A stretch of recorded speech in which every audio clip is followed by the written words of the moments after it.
In this video, I want to give you 18 very quick things that I noticed that stops freelancers like yourself from getting high value clients. So let's start with the first one, which is undefined niche.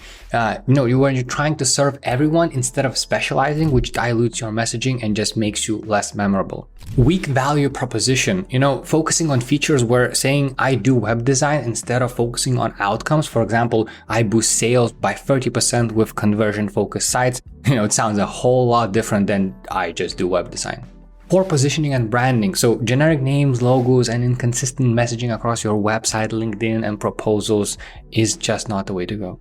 Underpricing and scope of work. So lowballing rates to win work and then getting stuck in an endless effort of revisions, or even worse, just burning out because what you're doing isn't sustainable at all. Ineffective outreach, sending templated cold emails or DMs that just blend in with every other freelancer pitch. Lack of social proof, no case studies, no testimonials or portfolio pieces that demonstrate real results and build trust with your potential client. Fear of selling, avoiding conversations about money or shying away when prospects raise objections. Poor proposal structure, so long rambling documents where clear project roadmaps, deliverables, deadlines, or even next steps or CTAs is not clear. No follow-up strategy, so giving up after one ghosted email instead of just nurturing a relationship and with consistent check-ins and just trying to follow up more than just once is definitely not a way to go. Failing to qualify leads, so just wasting time with clients that you haven't qualified, that are not your ideal avatars, but you're still trying to work with them, and in the end it just turns into one big disaster. Ignoring networking and referrals. I preach on this channel that networking and referrals is probably one of the best ways of getting clients. And if you rely solely on just job boards and freelancing platforms instead of just leveraging your past clients, peers, or industry events, it's not going to get you any high value clients this way. Lack of consistent content. High value clients really value if they can see your work outside of your cold DMs. So if you're not publishing any articles, case studies, or even project video walkthroughs that showcase your expertise and just attract inbound leads, then you're not doing the right job.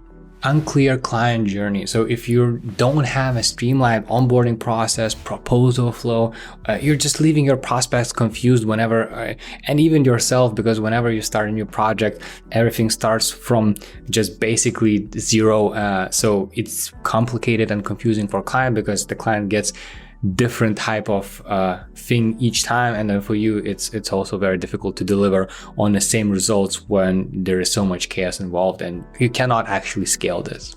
Weak online presence. Again, these days you have to build at least minimal personal brand with your newsletters, your LinkedIn, your directories, communities. You need to be online for people to be able to see you, because otherwise you're not going to attract high value clients. High value clients value people that they can see and find online.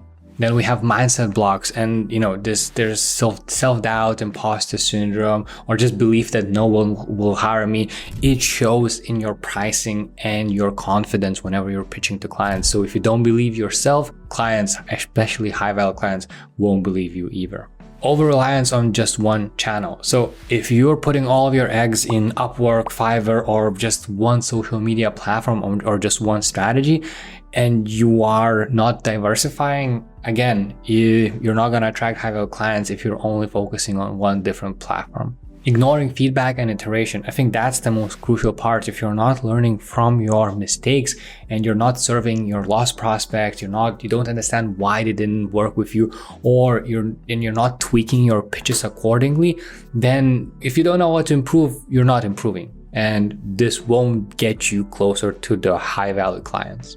Neglecting ongoing education. So stagnation in skills or methods. This is a big part because clients, especially high value clients, they pick freelancers that bring fresh insights and modern best practices. So if you're still using some of the skills or some of the methods that are outdated, and for example, if you're not utilizing AI in some way, you are getting behind everyone else, and high value clients are not gonna notice you. That's it for this video. If you got a lot of value in this video, then do check out my newsletter, link down below, where I share everything that I know about freelancing and everything that I learned in the past 10 years. But for now, if you're not ready for the newsletter, check out this video right here.